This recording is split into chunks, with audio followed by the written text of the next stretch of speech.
जय माता की, जय गुरुवर की। दोस्तों, आप सभी के बीच हमने एक बहुत ही सुंदर सी कहानी लेकर के आई हूँ। आप सभी का स्वागत है मेरे राधे कृष्णा भक्ति ब्लॉग चैनल में। दोस्तों, ये कहानी है भृगु ऋषि की। दोस्तों, एक समय की बात है कि भृगु ऋषि के ही शिष्य उनसे एक बात रख देते हैं। कहते हैं कि गुरुदेव, आप बताइए मुझे कि त्रिगुणा भगवान कौन है, जो कि स्वयं भृगु ऋषि को ही पता नहीं था। तो दोस्तों, भृगु ऋषि कौन थे? भृगु ऋषि ब्रह्मा जी के मानस पुत्र थे। तो त्रिगुणा भगवान यानी तीनों गुण किस भगवान में है? जैसे कि कोई भी भक्त है और कितना भी बड़ा गलती कर दे, उसे भगवान माफ कर सकते हैं, उसे भगवान दंड भी दे सकते हैं, उसका उद्धार भी कर सकते हैं। तो दोस्तों, भृगु ऋषि के समझ में नहीं आता है। तो भृगु ऋषि अपने शिष्यों से कहते हैं कि देखिए, मैं अब तीनों लोक में भ्रमण के लिए निकल रहा हूँ। ब्रह्मलोक और शिवलोक और विष्णु लोक में। दोस्तों, अब भृगु ऋषि उन लोगों की परीक्षा लेने के लिए निकल पड़ते हैं और पहले जाते हैं कहाँ? ब्रह्मलोक में। जब ब्रह्मलोक में जाते हैं दोस्तों, तो किसी भी लोक में जाएं, ऋषियों के लिए कोई आदेश की और कोई ना प्रहरी की जरूरत नहीं होती है। उन लोगों के लिए हमेशा सदैव कोई द्वार बंद नहीं होता है। तो दोस्तों, ब्रह्मलोक में जब भृगु ऋषि प्रवेश करते हैं तो वहाँ पर देखते हैं कि नृत्य होता रहता है, गाना बजाना होता रहता है। वहाँ पर ब्रह्मा जी और माता सरस्वती जी नृत्य में लीन रहती हैं। तो दोस्तों, जा कर के भृगु ऋषि वहाँ पर खड़े होते हैं और देखते हैं कि ना ब्रह्मा जी और ना माँ सरस्वती जी उन्हें बैठने के लिए नहीं कहती हैं। और देखते देखते भृगु ऋषि को क्रोध आ जाता है। तो ब्रह्मा जी को बोल देते हैं कि क्या आप लोगों के लोक में किसी का मान सम्मान है या नहीं, किसी के मान मर्यादा की ख्याल है या नहीं। तब ब्रह्मा जी भी क्रोधित हो जाते हैं और कहते हैं कि भृगु ऋषि, तुम मेरे अनुमति के बिना तुम मेरे लोक में अंदर प्रवेश कैसे कर लिया? तो भृगु ऋषि कहते हैं कि पिताजी, हम लोगों के लिए तो कोई लोक में कोई द्वार ही बंद नहीं होता है। हम लोगों के लिए तो सदैव सभी लोग के द्वार खुले होते हैं। तब कहते हैं, क्रोधित हो जाते हैं कि आपके लोक में तो कोई मान ही मर्यादा नहीं है। तो कहते हैं कि तुम मेरे अनुमति के बिना तुम मेरे नित्य में, मेरे कार्यक्रम में तुम आकर के बाधा डाले हो। यदि तुम मेरे पुत्र नहीं होते तो तुम्हें मैं श्राप दे देता। तो भृगु ऋषि कहते हैं कि अपने आप पर संयम रखिए। तो कहते हैं कि तुम्हें मान मर्यादा की ही ख्याल ही नहीं है, तुम्हारे अंदर संयम नहीं है। तो भृगु ऋषि कहते हैं कि पिताश्री, आपके अंदर भी तो संयम नहीं है, अपने क्रोध पर आप भी तो अंकुश नहीं लगा सकते हैं। ठीक है, यदि आप मुझे बैठने के लिए आसन नहीं देते हैं तो मैं वापस लौट जाता हूँ। अब भृगु ऋषि वहाँ से निराश होकर लौट जाते हैं। निराश नहीं, जैसे कि वहाँ की परीक्षा ले लिए, वो देख लिए कि ब्रह्मा जी में त्रिगुणा शक्ति नहीं है, तीनों गुण में नहीं है, क्योंकि क्रोधित हो गए और उन्हें क्षमा नहीं कर सके, उन्हें आसन नहीं दे सके और वहाँ से उन्होंने धिक्कार करके उन्हें हटा दिए। इसके बाद भृगु ऋषि चलते हैं शिवलोक में। शिवलोक में जब चलते हैं तो वहाँ पर माता पार्वती जी और भोलेनाथ दोनों अंदर बैठ करके 64 खेलते रहते हैं। जब 64 खेलते रहते हैं तो प्रहरी जो होते हैं, नंदी रहते हैं, श्रृंगी, भृंगी और त्वतला जी, ये सब भृगु ऋषि को अंदर जाने से मना करते हैं। तो कहते हैं कि ठीक है, हम अनुमति जाओ, तुम लेकर के अपने प्रभु से आओ। तो कहते हैं कि अभी मैं नहीं जा सकती, आप अंदर नहीं जा सकती, अभी माता जी और प्रभु महादेव जी चौसठ खेल रहे हैं, उन दोनों के बीच में हम लोग नहीं जा सकते। तब भृगु ऋषि कहते हैं कि यदि तुम नहीं जा सकते तो तुम मुझे ही जाने दो। परंतु भृगु ऋषि को नहीं जाने देते हैं और भृगु ऋषि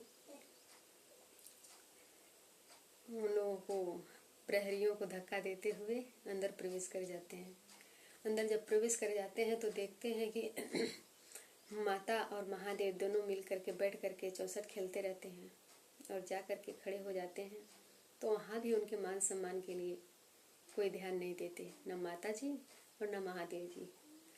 और भृगु ऋषि जो थे इस दृश्य को देख रहे हैं, 2-4-10 मिनट तक देखे। तब उन्हें भी ललकारे। तब महादेव जी खड़े हो गए और बोले कि तुम मेरे अनुमति के बिना तुम यहाँ प्रवेश कैसे कर गए, हम लोग के बीच में तुम कैसे आ गए।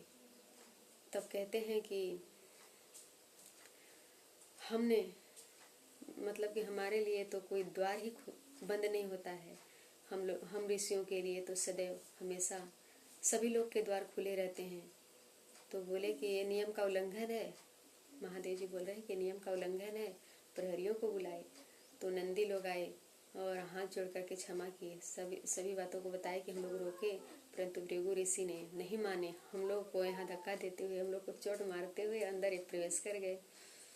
तो उसी समय महादेव जी भी उन्हें क्रोध में होकर के कहते हैं कि हम तुम्हें श्राप दे देंगे, तुम मेरे अनुमति के बिना हम दोनों के बीच में, हमारे खेल में तुमने बाधा डाली है। तो भृगु ऋषि निर्भय थे, उन्हें थोड़ा सा भी डर नहीं था। और भृगु ऋषि कहते हैं कि यदि मुझे आप श्राप देना चाहते हैं तो मैं उस श्राप के लिए हाजिर हूँ, आपके चरणों में उपस्थित हूँ। परंतु आप मुझे ये बताइए कि आपके लोक में किसी के मान सम्मान का नियम है या नहीं है। मैं आकर के कब से खड़ा हूँ और आप साधारण मनुष्य के भांति चौसठ खेलने में लगे हुए हैं। तो माता पार्वती जी अंतर्यामी उनको समझाने लगी महादेव जी को कि महादेव जी, ये गलतियाँ हम लोगों ने ही की है, क्योंकि ऋषियों के लिए तो कोई द्वार बंद होता ही नहीं है, किसी लोक में कोई द्वार बंद आज तक हुआ ही नहीं है। तो फिर हमारे लिए, हमारे लोक में इनका कोई दोष नहीं है। तो दोस्तों, महादेव जी मुस्कुराते हुए कहते हैं कि भृगु, तुम महान हो, तुम अपने जीवन की चिंता ना करते हुए हमने तुम्हें बहुत डरवाया, मारने के लिए, श्राप देने के लिए, पर तुमने अपने एक ही बात पर तुम अड़ा रहा। हम लोगों की गलती है। कोई ऋषि के लिए किसी भी लोक का दरवाज़ा कभी बंद नहीं रहता है, नहीं उन लोगों को किसी अनुमति की आवश्यकता होती है। तो दोस्तों,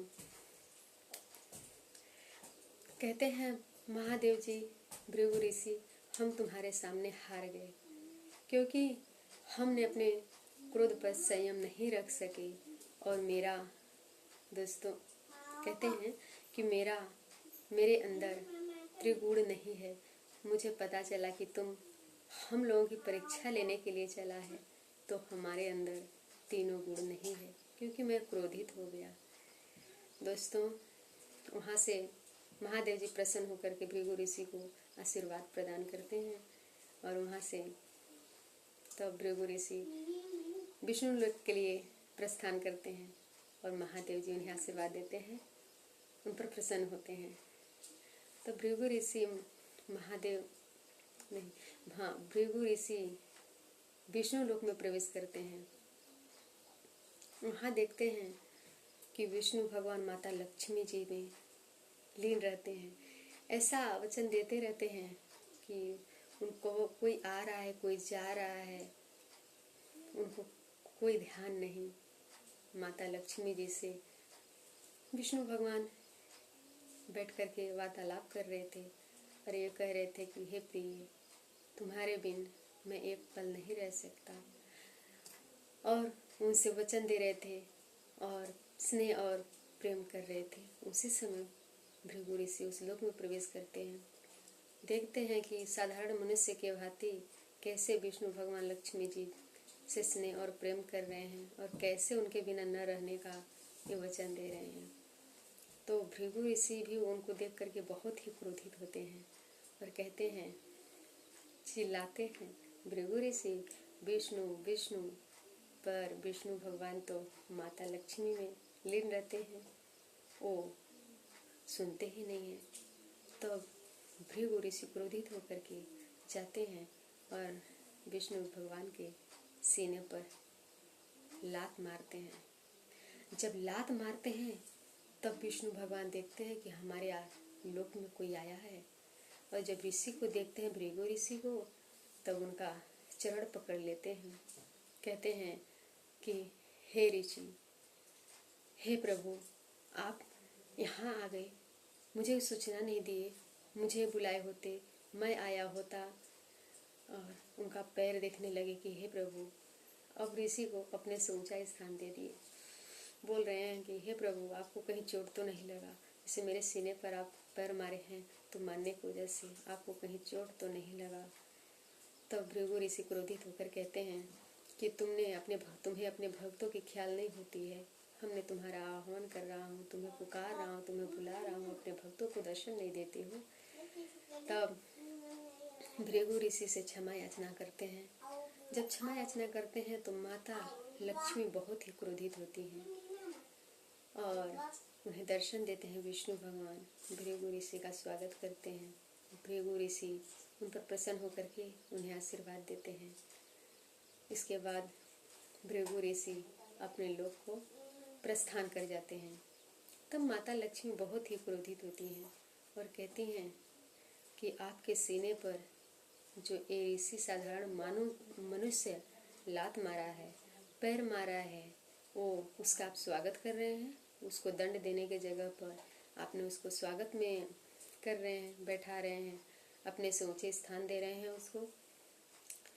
तब कहते हैं विष्णु भगवान कि नहीं, मैं ऐसा नहीं कर सकता प्रिय, दंड उन्हें नहीं दे सकता, क्योंकि मैं त्रिगुणा